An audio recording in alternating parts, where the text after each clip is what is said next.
It's 8 p.m. in Banjul, and this is the news for the headlines.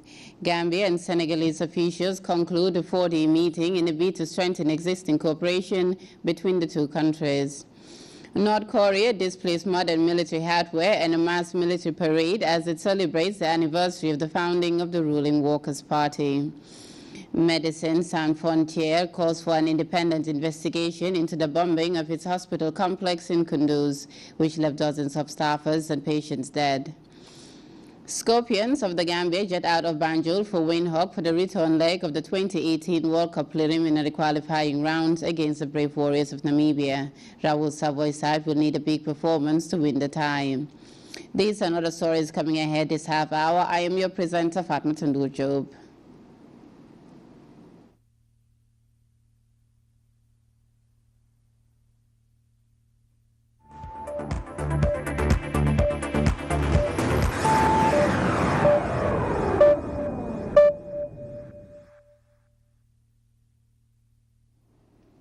Gambian and Senegalese officials have concluded a 4-day meeting organized by the Permanent Secretariat of the Senegalo-Gambia Joint Commission. The two sides reaffirmed their commitment to strengthening the already excellent ties between the sisterly neighbors. Babakar Kamara reports on that.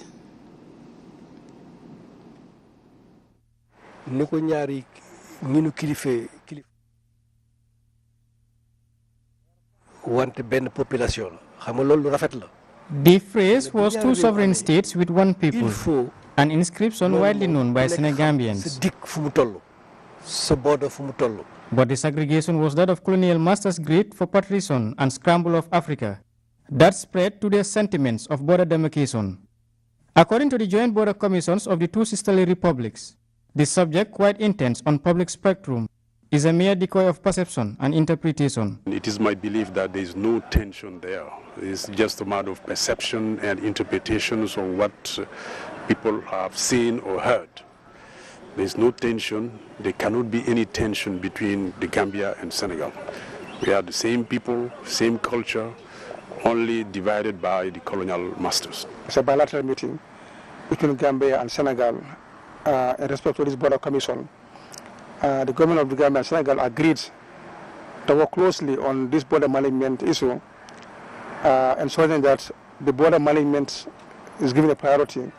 So we look into our border lines, we look into our boundary pillars. The subject at hand was far flawless to be conceived as an issue for technicians that were tasked to survey the border boundaries.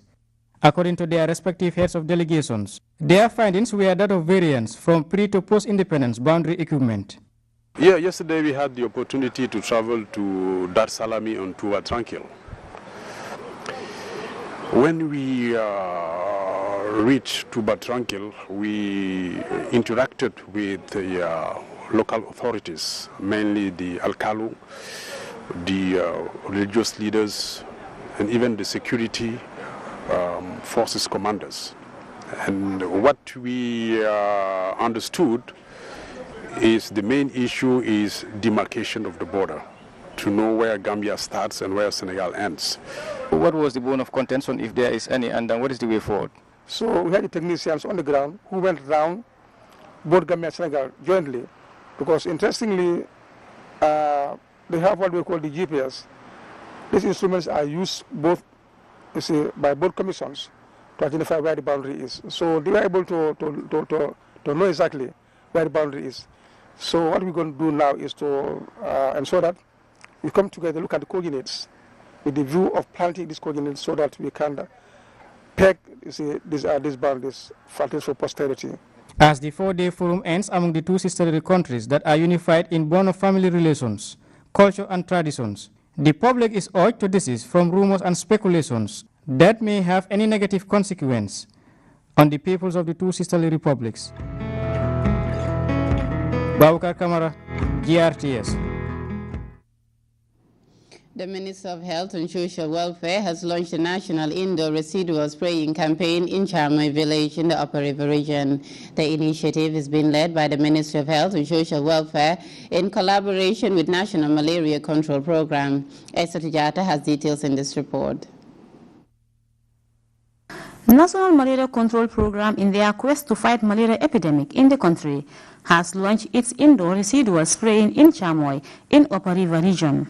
The ceremony was presided over by the Minister of Health and Social Welfare.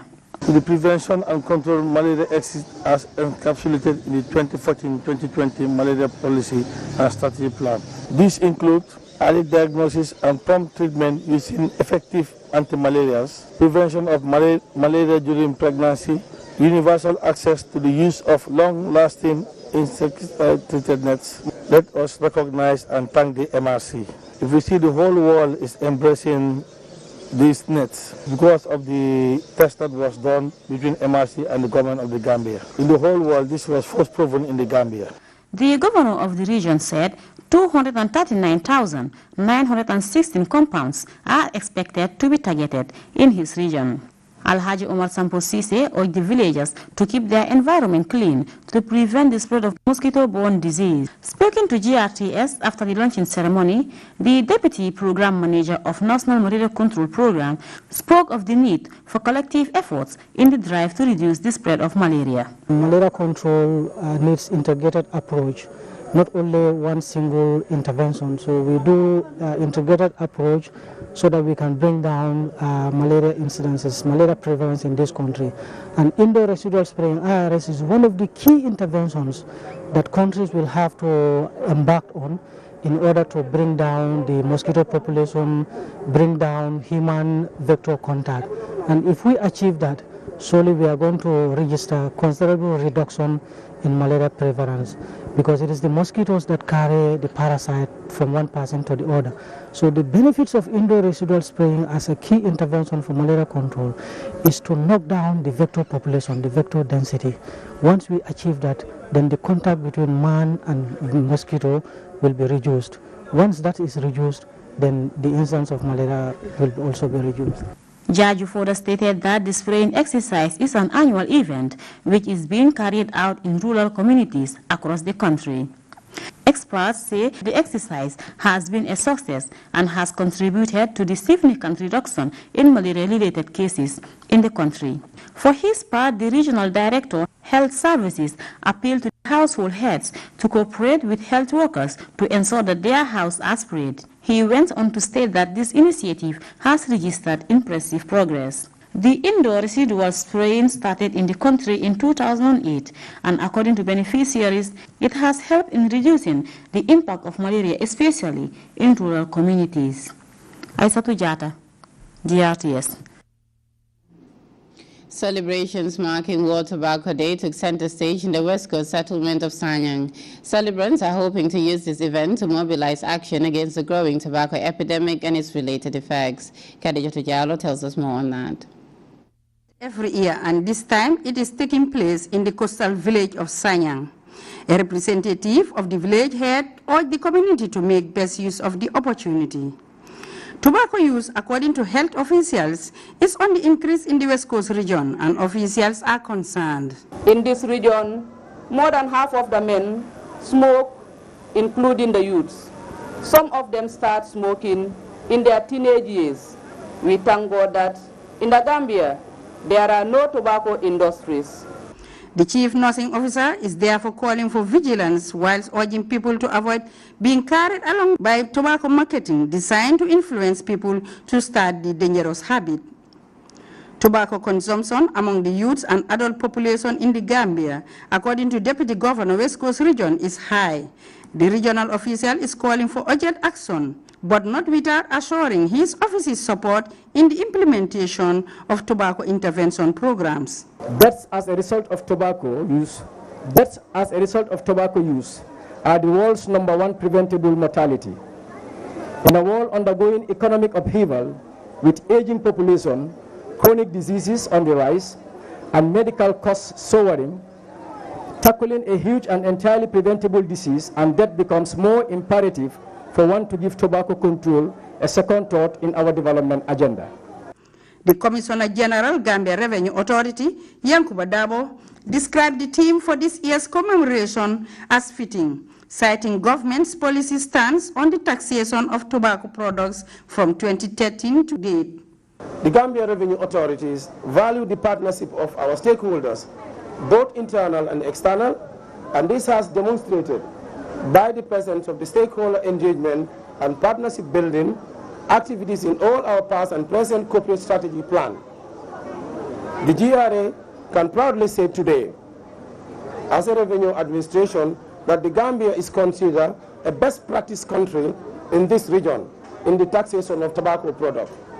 The Revenue Authority boss hailed the partnership between the government and World Health Organization and the technical support provided by the latter.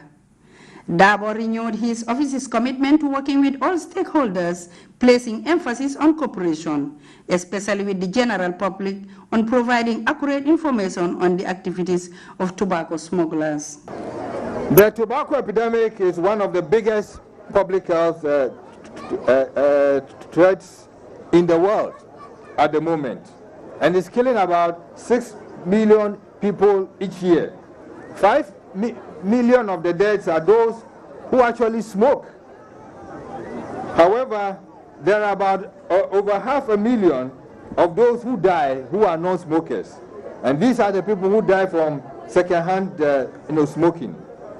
Unfortunately, nearly 80% of the world's more than 1 billion people who smoke live in low or middle-income countries like that of the Gambia, where the burden of tobacco-related illness and death is heaviest. The WHO country representative lauded the Gambia government's tobacco control, alluding to the ratification of the WHO Framework Convention on Tobacco Control in 2007. Moses also cited the ban on public smoking and steps taken to ratify the protocol on illicit trade in tobacco products. The Minister of Health and Social Welfare, Omar Sy, reiterated government's commitment to putting health top of the development agenda. The Minister of Health and Social Welfare believes that to effectively control tobacco and its risk factors are beyond a single ministry or individual and cannot be addressed in isolation of global unity and action as well as country-specific initiatives. Hence, the timeliness and importance of this commemoration cannot be overemphasized. The theme for this year's commemoration is End Illicit Trade of Tobacco Products. The illicit trade on tobacco products is a global problem and it needs a global solution. It poses a serious threat to public health as it increases the access to often cheaper tobacco products, thus fueling the tobacco epidemic and undermining tobacco control policies. The Health Minister expressed appreciation to his ministry's partners for the role they are playing in the campaign against tobacco use and the illicit trade in tobacco. Khadijatu Diallo, GRTS News.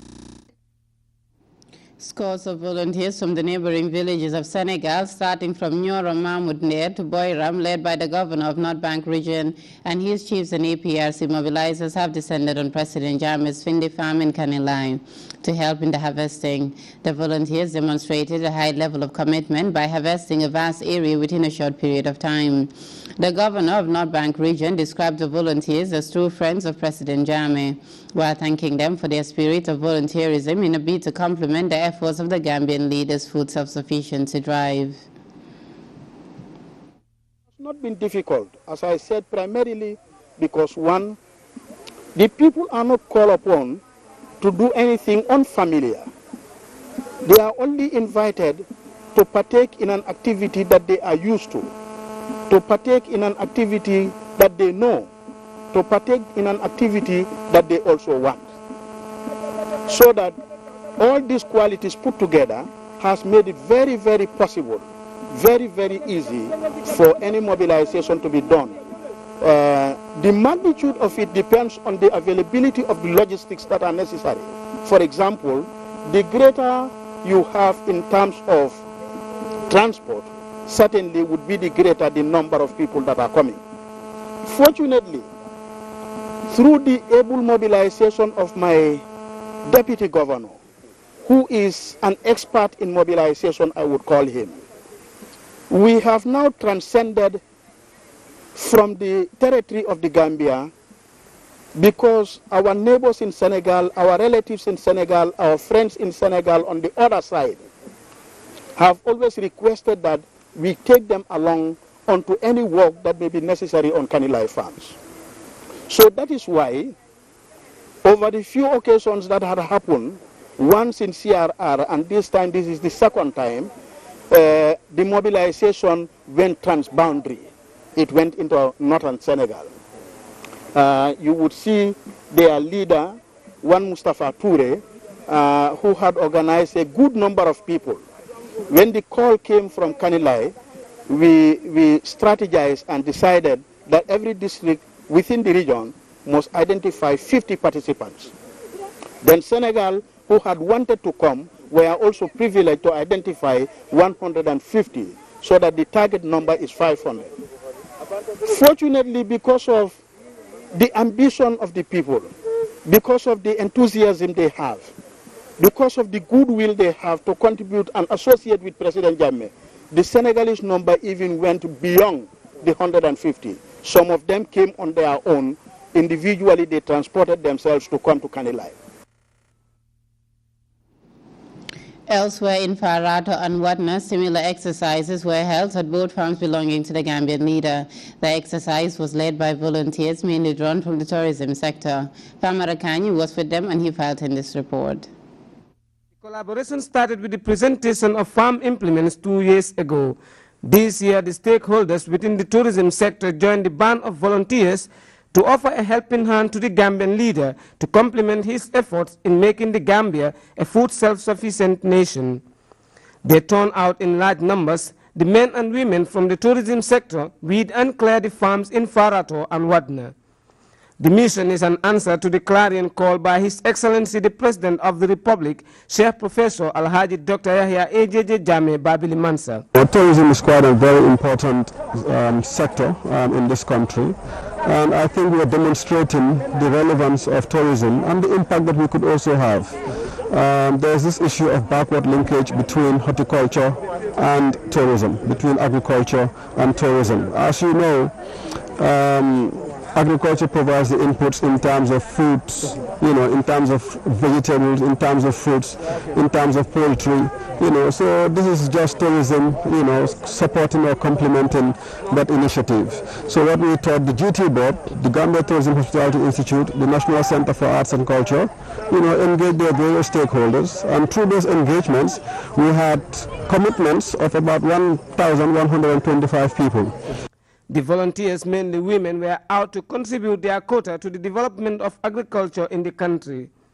Since the tourism industry depends on agriculture, their involvement, according to the Director General of the Gambia Tourism Board, is paramount. Tourism is a collaborative effort. We should come together, join effort, and be one and a family. We are looking forward to our vision to have a confederated tourism industry of this country, where we speak one voice, one people, one industry. Inshallah, we think we can get there. It was a moment of joy for Captain Jibril Jammeh, who expressed his heartfelt gratitude to the volunteers. It's very, very, very, very good. I'm very, very happy for their turnout also. So I have to thank them also. They were joined by a group of women from Tanje who arrived in the Watna farm since morning to offer a similar service. The head of the team told the state broadcaster that they are always ready to showcase their unalloyed loyalty to President Jammeh. More Gambians are catching up with the Back to the Land rhythm from His Excellency the President. The enriched foresight of Professor Jammeh, which is maintaining a food self-sufficient Gambia by 2016, may be achieved by the country and her people sooner rather than later. For GRCS News, I am Famarakani.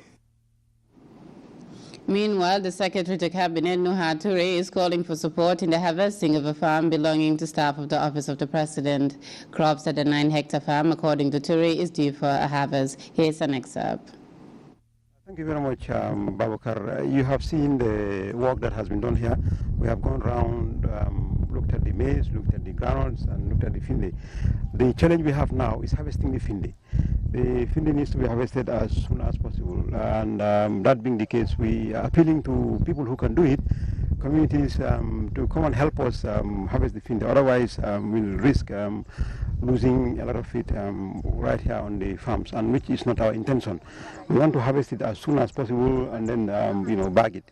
So that in that regard, we'll be grateful if people, different communities around Combo North and beyond, they can come and help us.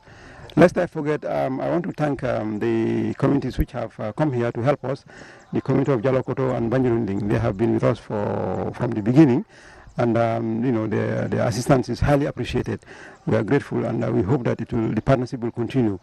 On behalf of the Secretary General and Head of Civil Service and Minister for Presidential Affairs, I want to extend gratitude to the people of Banjurunding and the Talokoto, as well as the Department of Agriculture and NARI.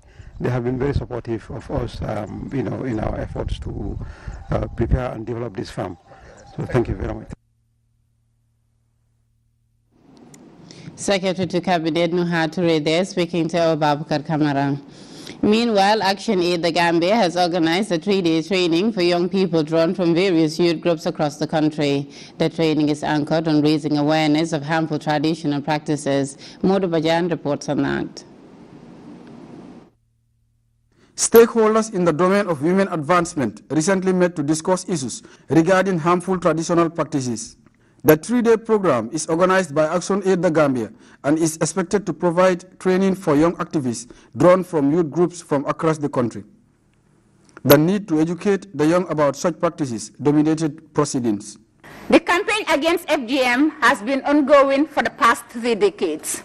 But for the past few years, at least 2 years ago or 2-3 years ago, we have seen a lot of accelerated voices against FGM coming from who? Coming from the young people of this country. The executive chairman of Network Against Gender-Based Violence, Njundu Drame, spoke of their commitment to the promotion of the rights of women, particularly in preventing the prevalence of violence against women. We are here because you are our hope, our only hope. We know your mothers and fathers today. Drame further urged the participants to take greater responsibility in their various interventions. He also called on the young activists to work together and use their resources to end violence against women and girls. Edmund Burke said, tell me the sentiments that occupy the minds of your young people, and I'll tell you the character of your future. The message embedded in the speech delivered by Fanta Jata Sow was that of a stronger commitment from the participants in a bid to end this social menace. Action Aid is a member of the Network Against Gender-Based Violence, like all other members within the network, but a very active and passionate member, because Action Aid has a country strategy paper. Within that strategy paper, we have a theory of change. And in that theory of change, it is well articulated that change can only happen through partnership and purposeful engagement of individuals and groups. The role of young people in advocacy campaigns regarding such important social issues is crucial. They were represented at the forum by the Executive Secretary of the National Youth Council, Lamin Dabo, who urged the participants to increase efforts in the drive to end these harmful traditional practices. There was a great need for a paradigm shift.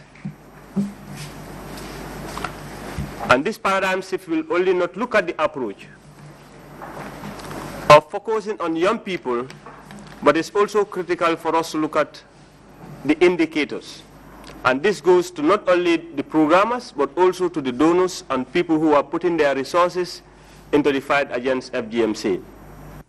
Action Aid and partners, according to its official Almamo Baro, remained committed to its interventions, which include, among other things, engagements in agricultural development and women's rights.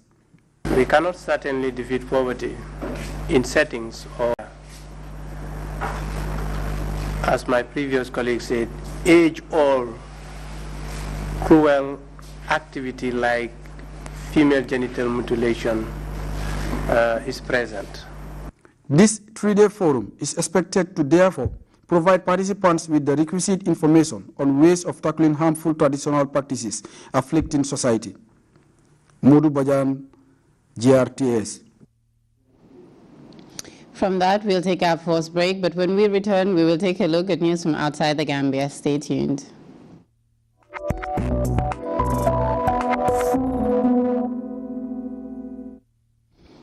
Welcome back.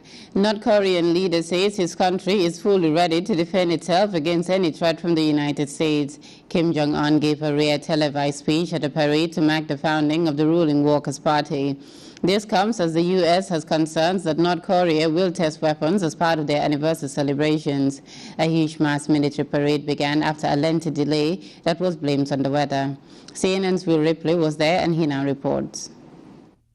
When it comes to patriotic displays of state muscle, few countries can rival North Korea in the kind of massive spectacle that we're seeing unfold in the streets of Pyongyang today. Not only are we seeing thousands of troops representing the country's infantry, Air Force, Navy, and paramilitary reserve forces, but we'll also be seeing a lot of the North Korean hardware rolling through the streets, hardware that has been assembled at a military base outside of town and then lining up on the streets of the capital ready to roll through Kim Il-sung Square. Some of these pieces of military equipment are considered vintage. They go back to the Soviet era, but there are some new pieces of military technology that the world will be watching for. This includes intercontinental ballistic missiles on missile launchers rolling through the streets. People want to know what new weaponry North Korea has on display, in addition to North Korean-produced drones, some of which have been on reconnaissance flights and have reportedly crashed in South Korea. This is also an important moment politically for the Supreme Leader Kim Jong-un, who gave a speech to his people and earlier in the day met with a high-level delegation from China. A high-ranking member of China's Communist Party hand-delivered a letter from President Xi Jinping to the Supreme Leader of North Korea, the first public statement of these two countries' relationship after months of speculation and a visit by the South Korean president to China's own military parade last month. The spectacle continuing here in Pyongyang as North Korea sends a very clear message to its own people, fierce patriotism, and to the world, defiance. Will Ripley, CNN, Pyongyang, North Korea. The defense minister of Afghanistan insists the Taliban fighters were shooting from the walls of the hospital that was struck last week by U.S. bombs. 12 medical staff members and at least 10 patients were killed when the Doctors Without Borders hospital was hit in Kunduz.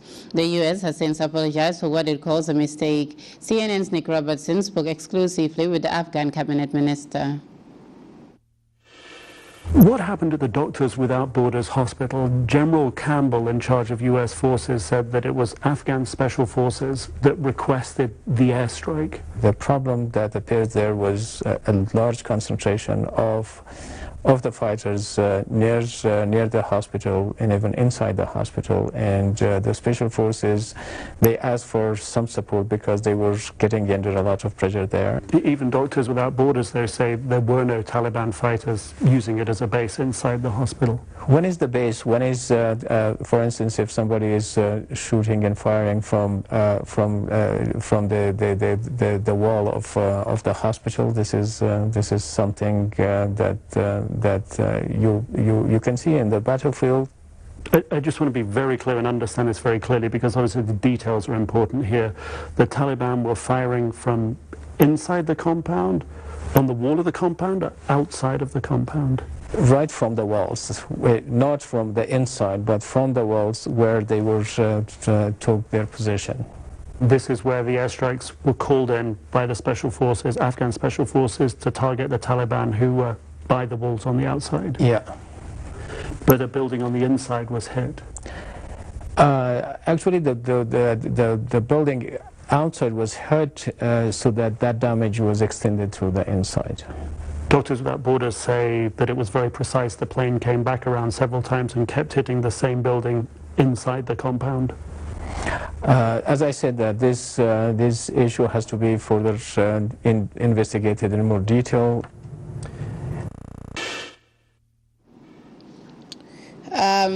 We now come to the end of the news, but before we take leave of you, a recap of the main stories. Gambia and Senegalese officials have concluded a 4-day meeting in a bid to strengthen existing cooperation between the two countries. North Korea has displayed modern military hardware and a mass military parade as it celebrates the anniversary of the founding of the ruling Workers' Party. Médecins Sans Frontières is calling for an independent investigation into the bombing of its hospital complex in Kunduz, which left dozens of hospital staffers and patients dead. Scorpions of the Gambia have jetted out of Banjul for Windhoek for the return leg of the 2018 World Cup preliminary qualifying round against the Brave Warriors of Namibia. Raul Savoy side will need a big performance to win the tie. That was all in this edition of the news. Thanks for the pleasure of your company. Do stay with us. I am your presenter, Fatma Tundurjo. From everyone on the news team, have a great evening and join us again at 10 p.m.